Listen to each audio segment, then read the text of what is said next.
여러분, 오늘 우리가 읽은 이 본문의 말씀 고린도전서 7장 17절 이하 24절까지 말씀은 우리의 처지와 형편과 어떠하든지 거기에 연연하지 말고 믿음의 삶을 어떻게 살아야 할 것인가 라고 하는 것을 말씀하십니다. 먼저 여러분 본문 17절부터 20절까지 말씀을 한 목소리 읽겠습니다. 고린도전서 7장 17절부터 20절입니다.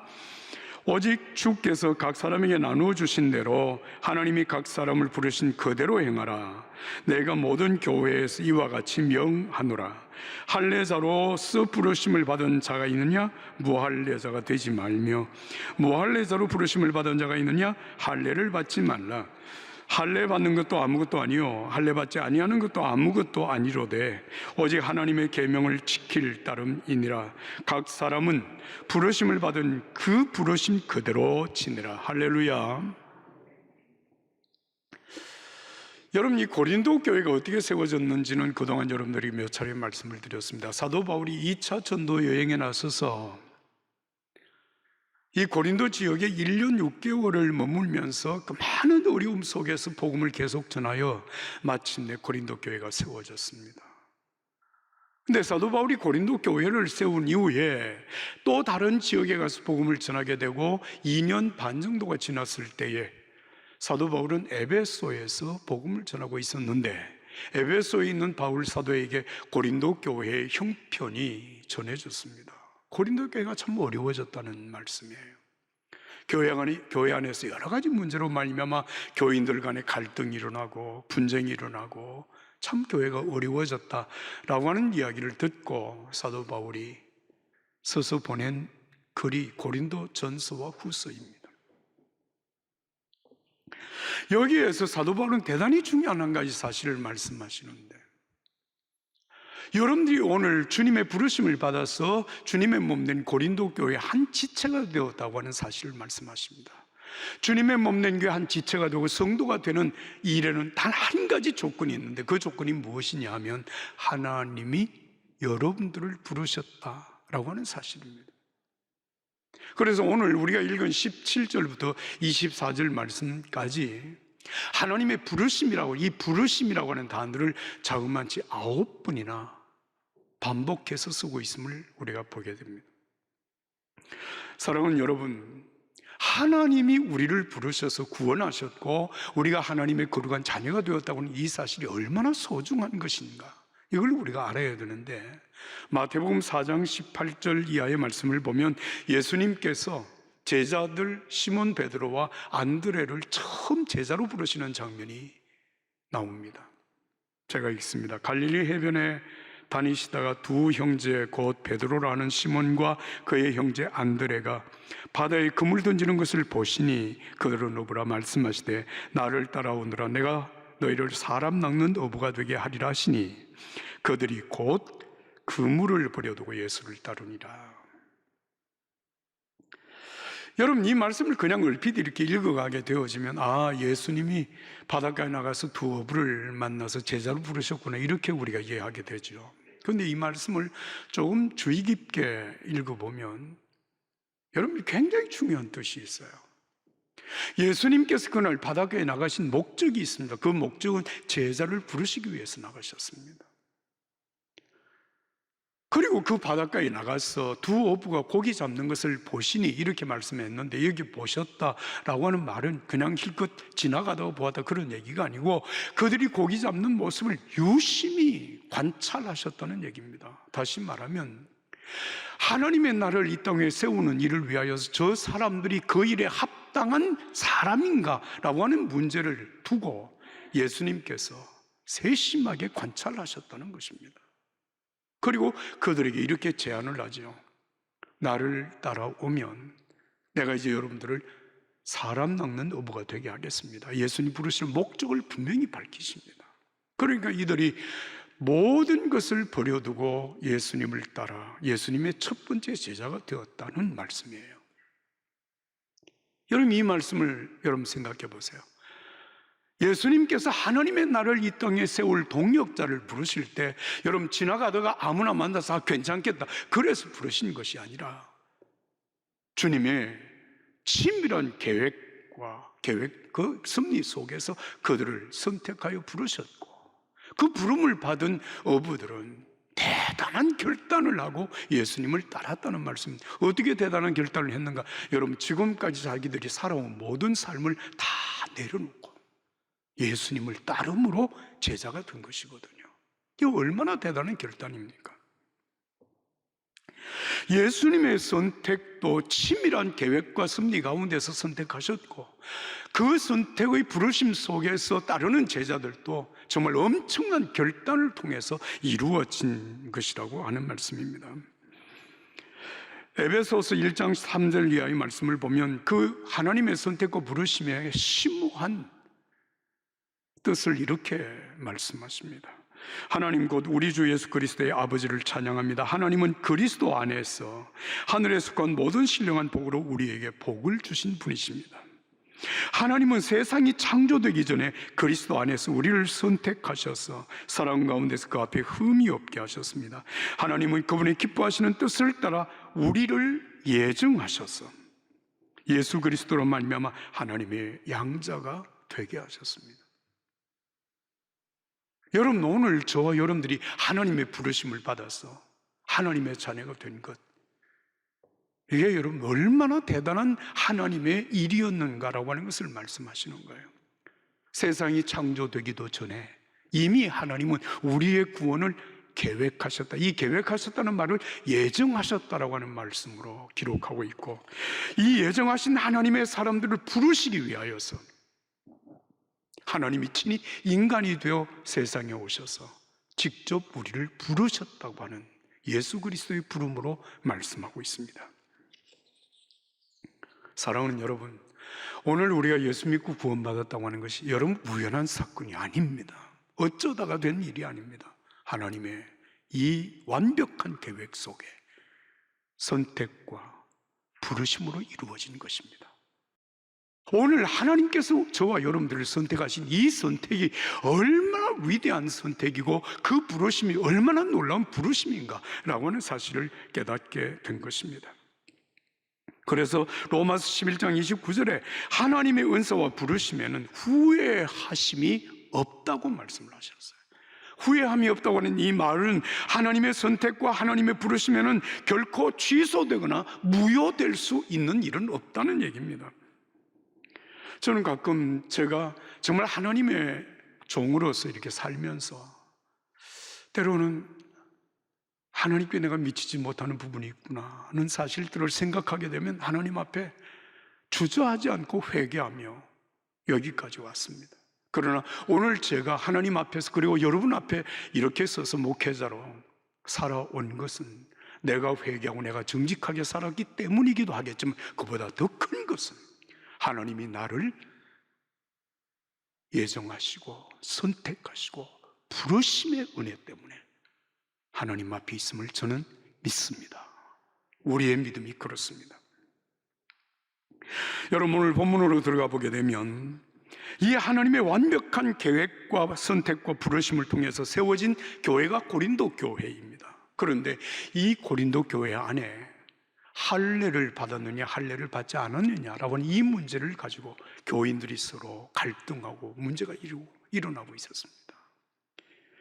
이 일에 대하여서 하나님은 사도 바울을 통하여서 단호하게 말씀하십니다. 예수 믿음으로 구원받은 하나님의 자녀들에게 할례를 받았냐 할례를 받지 않았냐 이것은 중요한 것이 아니라는 겁니다. 다시 말하면 여러분, 할례를 받은 사람들 중에 예수 믿어 구원받은 자들과 할례를 받지 않은 사람들 중에 예수 믿어 구원받은 사람, 이 사람들이 어떤 사람들인가 하면 할례 받은 자들은 전통적으로 유대인들이고 할례를 받지 않은 자들은 이방인들입니다. 그들이 예수 그리스도를 믿음으로 여러분 구원을 받고 주님의 한 몸된 교회 고린도 교회를 이루게 된 것이거든요. 그런데 오늘 사도 바울을 통해서 말씀하십니다. 그것이 중요한 것이 아니야. 원래 유대인이냐 아니면 이방인이었느냐, 할례를 받았냐 할례를 받지 않았냐, 이 사실이 중요한 것이 아니고 정말 우리들에게 중요한 것은 오직 하나님의 계명을 지키느냐라고 하는 것이 중요한 것이다. 이 말씀을 오늘 하신 거예요.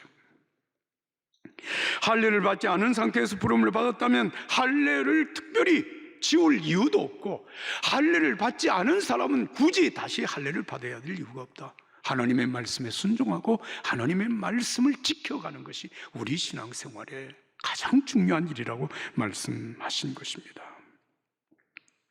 제가 요셉을 제 신앙의 모델로 삼고 오늘까지 살아왔는데요, 저는 요셉을 보면 참 이 부분이 너무 좋다고 생각을 해왔습니다. 그게 뭐냐면, 요셉은 자신의 삶의 형편이 어떠하든지 그 형편을 핑계 삼거나 빙자해서 여러분 신앙의 요동이 오지 않았다는 것입니다. 형편이 어렵다고 뒤로 물러선 적도 없고, 형편이 좋아졌다고 해서 자만하거나 교만하지도 않았습니다. 이럴 때면 부모님과 형제들과 함께 고향 땅에 머물 때나, 노예로 팔려가서 여러분 애굽에서 노예 생활을 할 때나, 누명을 쓰고 감옥 속에 죄수의 모습으로 살 때나, 하나님의 은혜로 그가 애굽의 총리가 되어서 총리로서 나라를 섬길 때나, 그의 중심은 조금도 흔들림이 없습니다. 변함이 없습니다. 하나님과 사람 앞에 여러분 한결같은 믿음으로 섬긴 사람이 요셉이었습니다. 주변에서 가끔 어떤 사람은 내 형편이 좀 더 좋아지면 지금보다 더 잘할 것처럼 생각하는 사람들이 있더라고요. 돈을 좀 더 많이 벌면 내가 11조를 많이 하겠습니다. 내 지위가 좀 더 좋아지면 그때는 더 자유로운 모습으로 내가 하나님을 열심히 섬기겠습니다 라고 하는 사람들이 있어요. 여러분, 과연 그럴까요? 확실한 것은, 그럴 사람은 내 형편과 처지가 어떠하든 관계없이 지금 그렇게 사는 사람들만이 여러분 앞으로도 그렇게 살 수 있다고 하는 사실을 우리는 잊지 말아야 할 것입니다. 하나님의 은혜가 여러분들의 삶 속에 함께 하기를 예수님 이름으로 축복합니다. 이어지는 말씀을 읽습니다. 고린도전서 7장 21절부터 24절 말씀입니다. 21절부터 24절 다 같이 읽습니다. 내가 종으로 있을 때 부르심을 받았느냐? 염려하지 말라. 그러나 내가 자유롭게 될 수 있거든 그것을 이용하라. 또는 자유할 수 있어도 그대로 지내라. 주 안에서 부르심을 받은 자는 종이라도 주께 속한 자유인이요, 또 그와 같이 자유인으로 있을 때에 부르심을 받은 자는 그리스도의 종이니라. 너희는 값으로 산 것이니 사람들의 종이 되지 말라. 형제들아, 너희는 각각 부르심을 받은 그대로 하나님과 함께 거하라. 할렐루야. 고린도 교회, 이 고린도 사회는 당시에 인구가 한 70만 정도가 되었다고 합니다. 여러분, 이 고대 사회에 한 도시의 인구가 70만이라면 이건 대단히 큰 도시입니다. 그런데 이 70만 인구 가운데 약 한 절반가량이 노예였다고 합니다. 그러니까 자유인에 속한 사람들이 한 절반 정도가 되고, 노예로 사는 사람들이 한 절반 정도가 되었어요. 자, 그 사회에서 여러분 예수 그리스도의 복음을 듣고 믿음으로 구원받은 하나님의 사람들이 모인 공동체가 고린도 교회입니다. 그러니까 고린도 교회 안에는 노예의 신분을 가진 사람들도 있고 주인의 신분을 가진 사람들이 함께 교회를 섬기게 되는 것이에요. 자, 여러분, 교회가 무엇입니까? 교회는 우리의 과거가 어떠했든지 그게 관계없이 정말 예수 그리스도를 믿음으로 하나님의 자녀가 되지 않았습니까? 하나님의 자녀라면 여러분 같은 한 하나님을 아버지로 섬기는 하나님의 자녀들이기 때문에 구원받은 모든 사람들은 한 형제, 한 자매가 되는 것입니다. 자, 그런데 고린도 교회는 주인과 종이 함께 섬기는 중에 여러분 교회 안에 들어오면 같은 형제 자매가 되고 교회 바깥으로 나가게 되면 주인이고 노예의 신분의 격차가 현저하게 드러나는 거예요. 자, 여러분, 이게 쉬울 것 같아요? 더욱이 그 고린도 사회에서 이 문제는 결코 쉬운 문제가 아니었습니다. 그러니까 교회 안에서와 교회 밖에서의 생활 속에 서로의 갈등이 형성이 되고 서로에 대한 불평과 원망이 일어나게 되는 것이었습니다. 자, 이런 문제 때문에 갈등하고 있는 고린도 교회를 향하여서 종이든 자유인이든 그게 중요한 게 아니다. 정말 우리는 하나님과 함께 거하는 사람이 되는 이 믿음이 중요한 것이라고.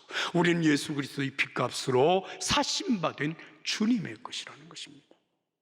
종은 이미 예수님의 십자가의 보혈로 죄에서 자유함을 얻은 자유인이 되었다고 하는 사실을 기억하고 자유인으로서의 노예의 삶을 살라고 하는 것이고, 주인이 된 사람은 예수 그리스도의 피값으로 사신바 되었기 때문에 예수님께 예속되어진 예수님의 종이 된 마음으로 살라고 오늘 성경이 그렇게 가르치고 있습니다.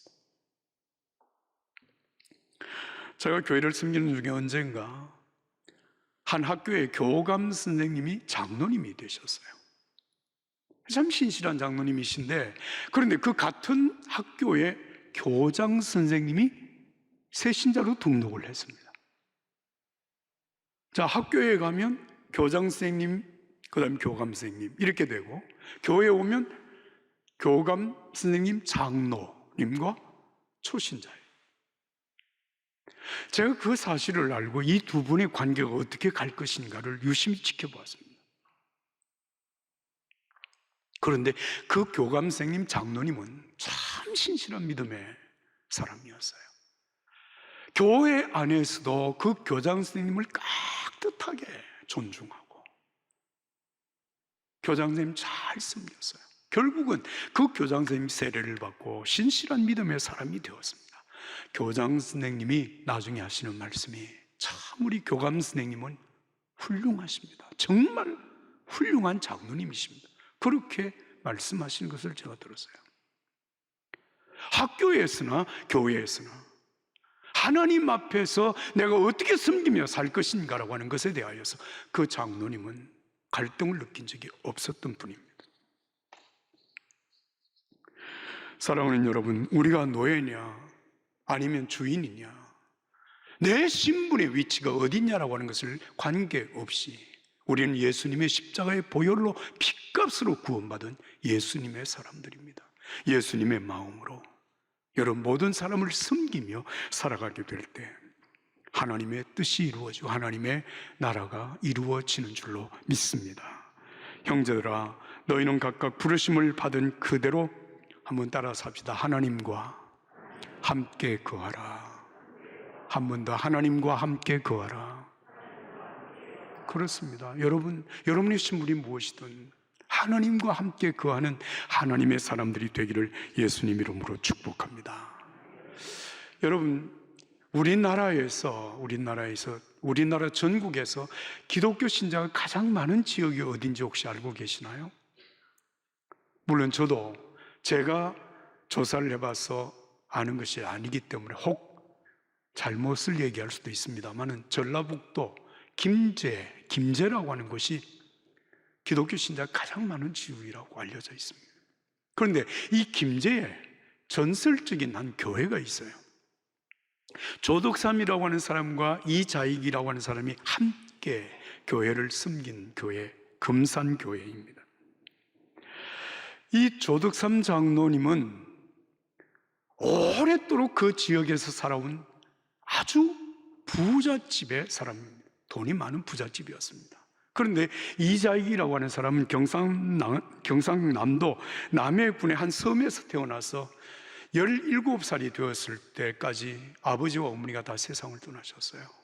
그러니까 무토로 그때 나와서 일자리를 구하다가 조덕삼이라고 하는 이 사람은 이 집, 부잣집이니까 그 집에 마부로 취직을 하게 되었습니다. 마부는 요즘 말하면 머슴입니다. 머슴. 그런데 이 지역에 1894년도 2월경에 데이트라고 하는 선교사가 복음을 전하러 왔어요. 복음을 전하러 이렇게 순회를 하다가 이 조덕삼이라고 하는 이 사람이 부잣집이기 때문에 이 집에서 가끔 머물곤 밤을 지내곤 했었습니다. 그러다가 선교사님을 만나게 되고 또 선교사님을 돕는 우리나라 조사들을 이렇게 만난 가운데 조덕삼이라고 하는 사람이 복음을 듣고 그 부부와 그리고 이자익이라고 하는 사람이 같이 복음을 듣고 같이 예배를 시작한 것이 바로 금산교회의 시작이 되었습니다. 이들이 세례를 받고 그리고 얼마 후에 집사가 되고 그리고 또 얼마 후에 영수가 되었습니다. 그리고 조덕삼 영수 또 이자익 영수라고 하는 말을 요즘 교회에서 잘 쓰지는 않지만 아마 우리 교회로 말할 것 같으면 권사님 이렇게 아마 좀 될 것 같습니다. 그런데 1907년 요 이제 무렵이 지나면서 이 금산교회 장로님을 피택하게 되었습니다. 그런데 장로님 물망에 올라간 사람이 누군가 하면 이 조덕삼이라고 하는 사람과 이자익이라고 하는 사람이 장로 물망에 올랐는데 교인들이 투표를 해서 누구를 장로님으로 선택을 하는가 하면 이자익, 영수를 장로님으로 피택을 합니다. 자, 여러분 보십시오. 조덕삼이라고 하는 사람은 주인이고 이자익이라고 하는 이영수보다 나이가 15살이나 많은 분이고 이분은 주인이고 이분은 마부. 그런데 마부를 장로님으로 피택을 하고 나니까 참 교인들도 깜짝 놀란 겁니다. 그때 조덕삼 영수가 이렇게 말을 했습니다. 이 결정은 하나님이 내리신 것입니다. 우리 금산교회 교인들은 참으로 훌륭한 선택을 하셨습니다. 저희 집에서 일하고 있는 이자익 영수는 저보다 신앙의 열정이 훨씬 더 대단합니다. 나는 교회의 결정에 순종하고 이자익 장로님을 잘 받들어 교회를 섬기게 했습니다. 그런 이후에 약 한 6개월, 반년 정도가 지난 후에 조덕삼 영수가 장로로 다시 피택이 됩니다. 여러분, 이 조덕삼 장로님의 얘기는 여기서 끝나지 않습니다. 이자익 장로님을 평양신학교에 보내서 신학을 공부하게 하고 목사님이 되게 했습니다. 그리고 1915년경에 금산교회 2대 담임 목사님으로 이자익 목사님을 청빙하는 일에 조덕삼 장로님이 앞장을 서셨어요. 참으로 놀라운 것은 이자익 목사님은 장로교 역사상에 총회장을 3번이나 역임한 최초의 인물이 되었습니다. 지금 이 두 분의 자녀손들이요 벌써 6대, 7대를 이어가면서 여러분 교회 장로님들이 되어서 교회를 섬기고 있다는 얘기입니다. 사회에 선한 영향력을 미치는 가정이 되었다는 얘기입니다. 사랑하는 여러분, 신분이 무엇이든지 그것은 하나님 앞에서는 중요하지 않습니다. 우리의 신분이 우리의 신앙보다 우선될 수는 없습니다. 예수 그리스도를 믿는 믿음의 사람들은 다 십자가의 은혜로 구속함을 받은 예수님의 사람들입니다. 우리가 정말 하나님의 자녀로서 예수님의 마음을 가지고 여러분 교회를 섬기고 사람들을 섬기게 되어지면 하나님의 뜻이 이루어지고 그 교회, 하나님의 뜻이, 하나님의 나라가 이루어지게 되는 줄로 믿습니다. 저와 여러분들은 하나님의 자녀입니다. 할례를 받았느냐 받지 않았느냐, 교회에서 직분이 집사냐 권사냐 장로냐 목사냐 이 문제와 관계없이 하나님의 말씀에 순종하고 오직 하나님의 뜻대로 살아가는 사람을 하나님이 기뻐하십니다. 내 사회적인 직분이 무엇인가와 관계없이 정말 하나님과 함께 섬기는 자가 되어질 때 여러분, 우리를 통하여 하나님의 뜻이 이루어지고 하나님께서 영광을 받으실 줄로 믿습니다. 이 은혜가 오늘 부르심을 받은 여러분들이 삶 속에 충만하게 되기를 예수님 이름으로 축복합니다.